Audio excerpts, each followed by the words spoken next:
Hello everyone. आज हमारी unit continue चल रही थी पी ब्लॉक एलिमेंट्स।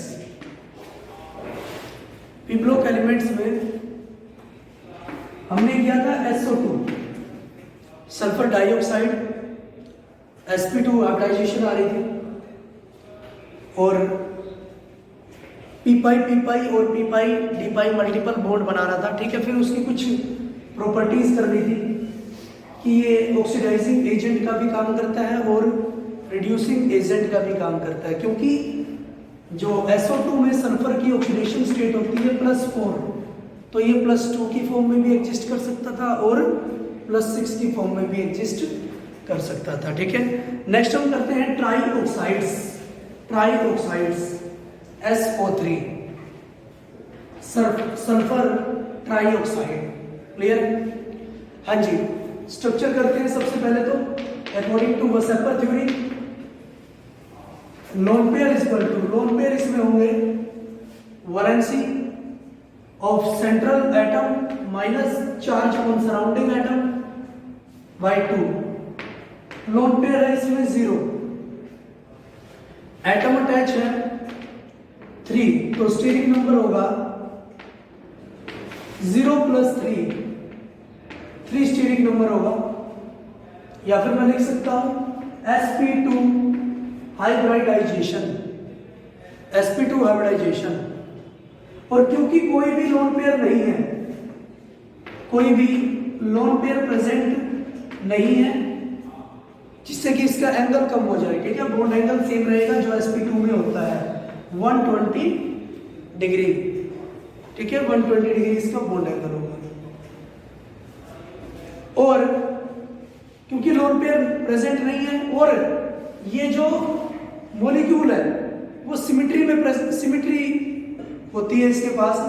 ठीक है, अगर मैं प्लेन ऑफ सिमेट्री लगाता हूं तो ये हाफ इस हाफ के इक्वल होता है, तो इसका मतलब इसका जो डाइपोल मोमेंट है वो भी क्या होगा, 0 होगा। ठीक है, डाइपोल मोमेंट 0 होगा। या फिर मैं लिख सकता हूं कि ऑक्सीजन ज्यादा इलेक्ट्रोनेगेटिव है और सल्फर से, तो इसका मतलब जो इलेक्ट्रॉन डेंसिटी ऑक्सीजन की तरफ लाई करेगी, मैं रिजल्टेंट ले सकता हूं, ये भी ऑक्सीजन की तरफ, तो एक दूसरे को डाइपोल क्या करेंगे, कैंसल आउट करेंगे, जिससे कि इसका डाइपोल मोमेंट क्या हो जाएगा, 0 हो जाएगा। ठीक है, हाँ जी।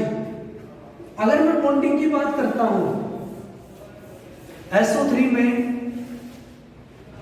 बॉन्डिंग की बात करेंगे ऑक्साइड्स के साथ, ऑक्सीजन के साथ, सल्फर +6 ऑक्सीडेशन स्टेट में लाई करता है, +6 ऑक्सीडेशन स्टेट में लाई करता है। तो जो सल्फर की इलेक्ट्रॉनिक कॉन्फ़िगरेशन होगी वो होगी 3s2 3p4 3s2 3p4 और 3d0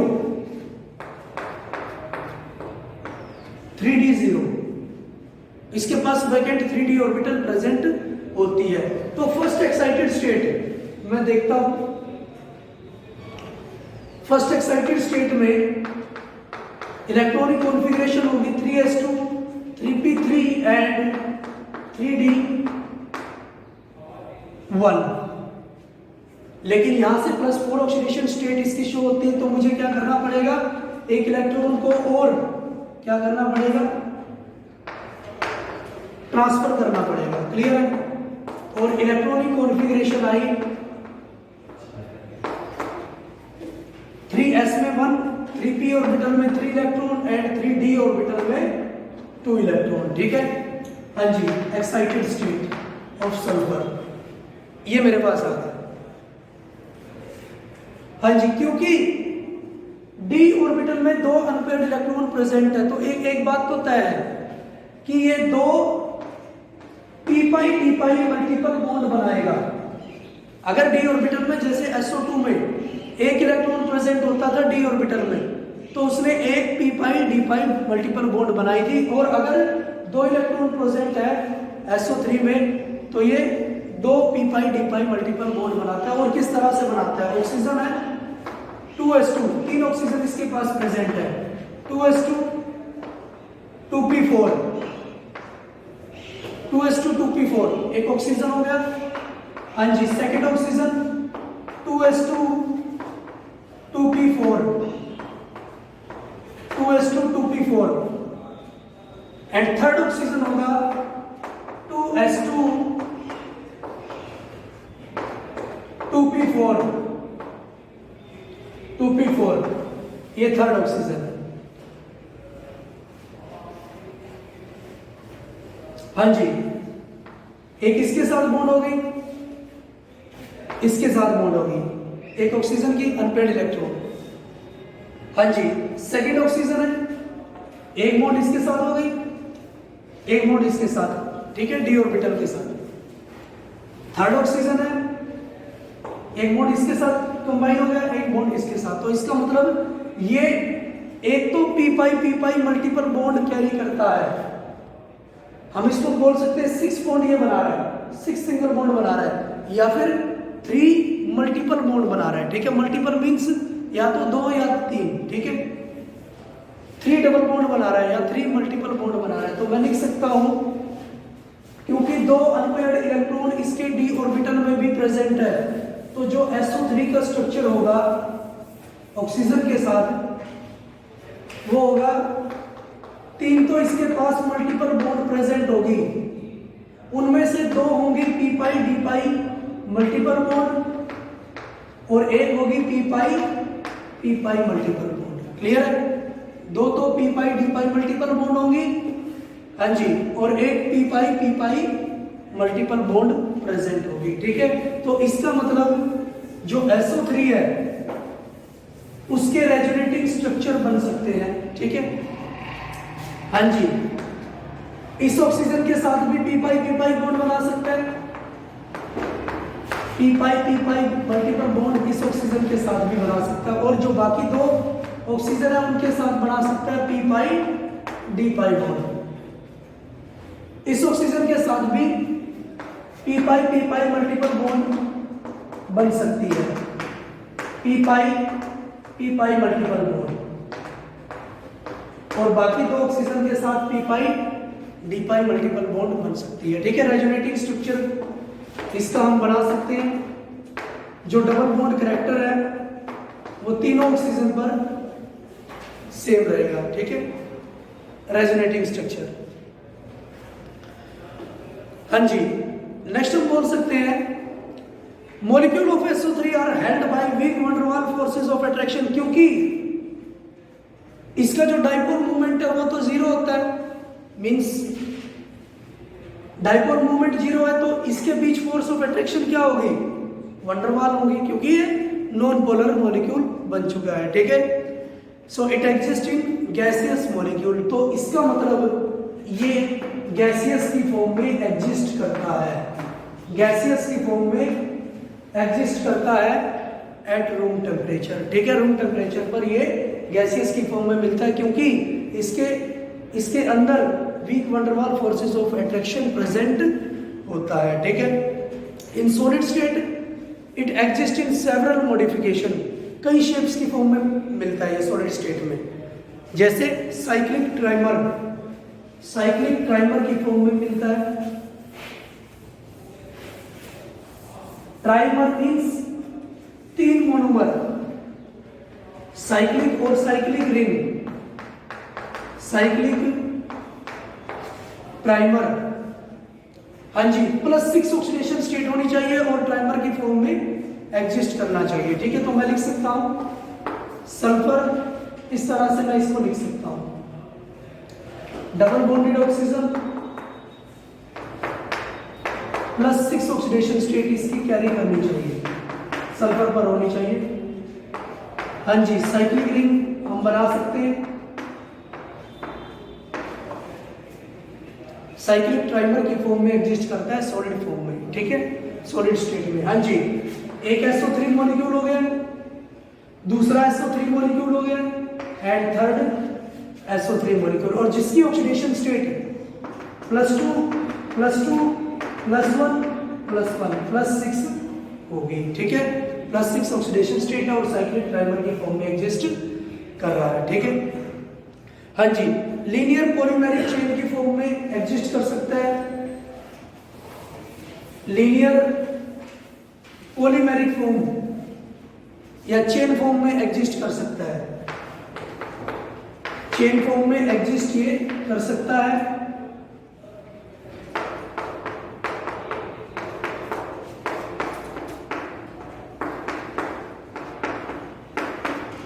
चेन फॉर्म में एग्जिस्ट कर सकता है, ठीक है।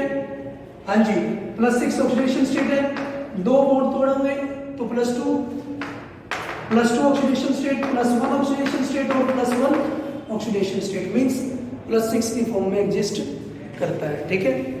हाँ जी, SeO3 है, सिलीनियम ट्राइऑक्साइड SeO3 एग्जिस्ट करता है साइक्लिक टेट्रामर की फॉर्म में, साइक्लिक टेट्रामर की फॉर्म में एग्जिस्ट करता है SeO3। साइक्लिक टेट्रामर हम कैसे बना सकते हैं? सिलीनियम होगा, सिलीनियम को इस तरह से हम एक स्केलेटन की फॉर्म में लिख लेंगे। हाँ जी, double bonded oxygen,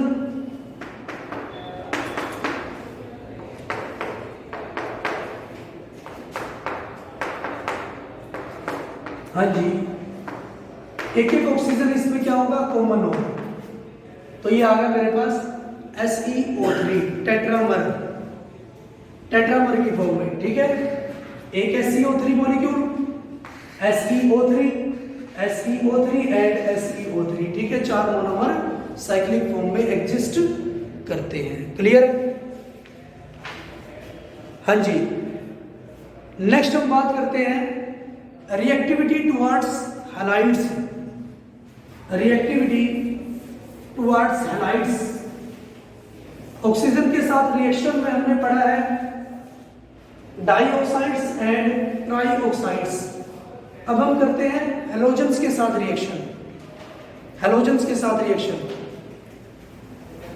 reactivity towards halides. Group 16 element जब हैलोजेंस के साथ रिएक्ट करता है तो +1 ऑक्सीडेशन स्टेट शो करता है, +2 ऑक्सीडेशन स्टेट करता है, +4 एंड +6 ऑक्सीडेशन स्टेट शो करता है। +1 ऑक्सीडेशन स्टेट जैसे O2F2, ऑक्सीजन की जो ऑक्सीडेशन स्टेट है +1 शो होगी, +2 oxidation state HCl2, +2 oxidation state OF2, +2 oxidation state show करता है, +4 ऑक्सीडेशन स्टेट SO2 HCl4, ठीक है, +4 ऑक्सीडेशन स्टेट। अगर हैलाइड्स की बात करते हैं तो हम HCl4 लिख सकते हैं, SF4 लिख सकते हैं, SF4 लिख सकते हैं। हाँ जी, +6 ऑक्सीडेशन स्टेट SF6 की फॉर्म में एग्जिस्ट कर सकता है, SeF6 की फॉर्म में एग्जिस्ट कर सकता है, +6 ऑक्सीडेशन स्टेट में लाई करेगा। नेक्स्ट हम बोल सकते हैं हेक्साहैलाइड्स, हेक्साहैलाइड्स +6 की फॉर्म में एग्जिस्ट करेगा, हेक्साहैलाइड्स।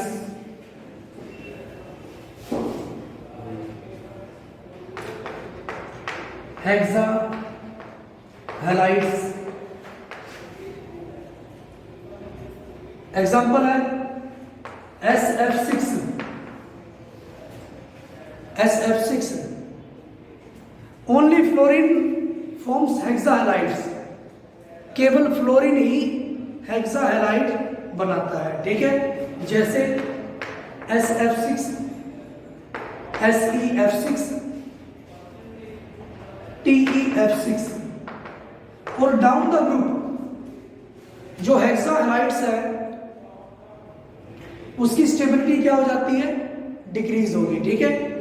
Down the group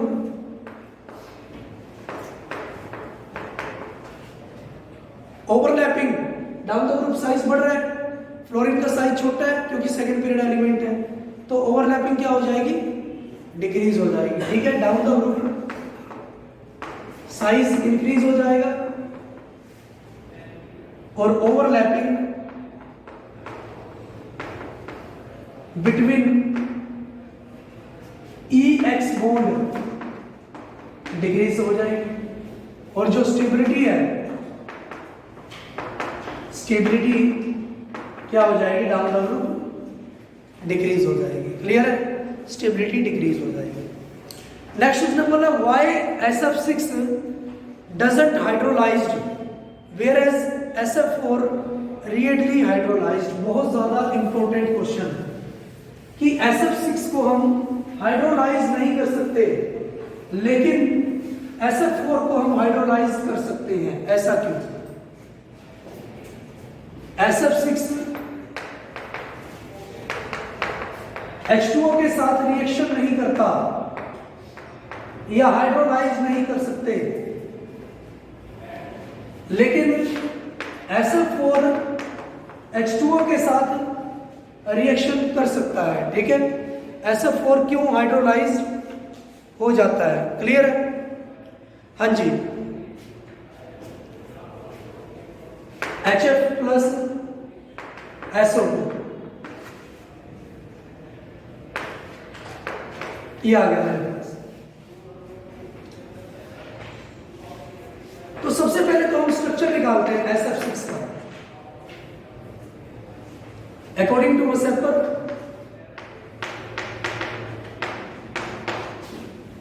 lone pair हो गए, valency of the central atom 6 minus charge on the surrounding atom, 0 lone pair इसके पास प्रेजेंट हो गए। एटम अटैच हो गए इसके पास 6, तो स्टीरिक नंबर आया 6 sp3d2 मींस हम बोल सकते हैं octahedral geometry. Octahedral geometry, octahedral geometry की जो शेप होगी वो इस तरह से होगी।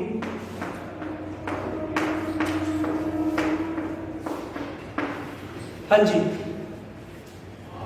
तो हम बोल सकते हैं कि जब वाटर एक न्यूक्लियोफाइल की तरह एक्ट करता है, क्योंकि उसके पास लोन पेयर प्रेजेंट होते हैं ऑक्सीजन के पास, या कवर्ड न्यूक्लियोफाइल की तरह, क्योंकि मॉलिक्यूल के अंदर स्टीरिक हिंड्रेंस ज्यादा है, या फिर सल्फर एटम घिरा होता है। Sulphur atom is surrounded by the 6 fluorine atom. तो इसका मतलब ड्यू टू स्टीरिक हिंड्रेंस और due to protection, fluorine atom protect कर रहा है सल्फर एटम को। ऑक्सीजन के जो लोन पेयर है वो या न्यूक्लियोफाइल है अटैक नहीं कर सकता। ठीक है, because sulphur atom is surrounded by the 6 fluorine atom and fluorine atom protect the sulphur atom during the nucleophilic attack. ठीक है, न्यूक्लियोफिलिक अटैक इस पे नहीं होने देते, तो इसका मतलब इसके साथ ये रिएक्ट नहीं करता। ठीक है, इसको कोई भी जगह नहीं मिलती अटैक करने की सल्फर एटम पर। ठीक है, और ये रिएक्ट नहीं करता, इसको हाइड्रोलाइज्ड नहीं कर सकते। लेकिन जो SF4 मॉलिक्यूल है, SF4 मॉलिक्यूल है, according to VSEPR theory lone pair होगा इस पे वैलेंसी माइनस चार्ज बाय 2, एक लोन पेयर इसके पास प्रेजेंट होगा। एटम अटैच होंगे 4, तो स्टीरिक नंबर होगा 5, या फिर मैं बोल सकता हूं sp3d hybridisation, TBP geometry, trigonal bipyramidal, TBP geometry. हाँ जी, अगर TBP ज्योमेट्री है और एक लोन पेयर प्रेजेंट है, TBP ज्योमेट्री है, एक लोन पेयर प्रेजेंट है, तो जो इसकी शेप होगी वो इस तरह से होगी, या जिसको हम क्या बोलते हैं शीशा शेप। अब जो फ्लोरीन एटम है उसको चारों तरफ से प्रोटेक्ट नहीं करते, चारों तरफ से प्रोटेक्ट नहीं करते, तो वो क्या कर सकता है, इजिली अटैक कर सकता है सल्फर एटम पर, ठीक है। और ये क्या हो जाएगा, हाइड्रोलाइज्ड हो सकता है। क्लियर है?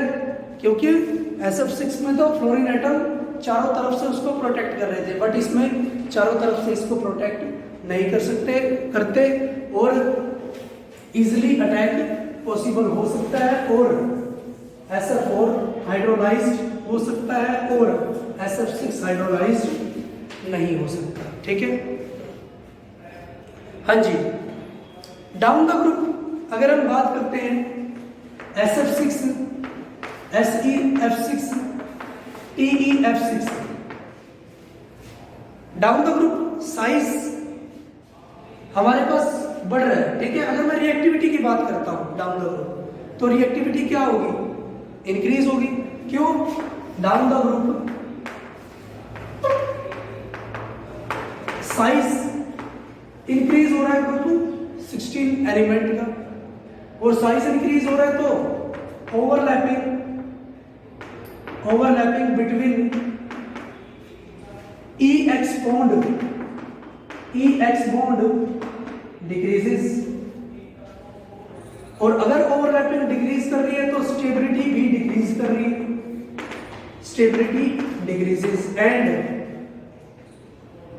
रिएक्टिविटी, मॉलिक्यूल्स की जो रिएक्टिविटी है वो क्या करेगी, इंक्रीज करेगी। क्लियर है? ठीक है, हाँ जी। तो ये थे हमारे हेक्सा हैलाइड्स, ठीक है। आज के लिए इतना ही। Thank you for cooperation.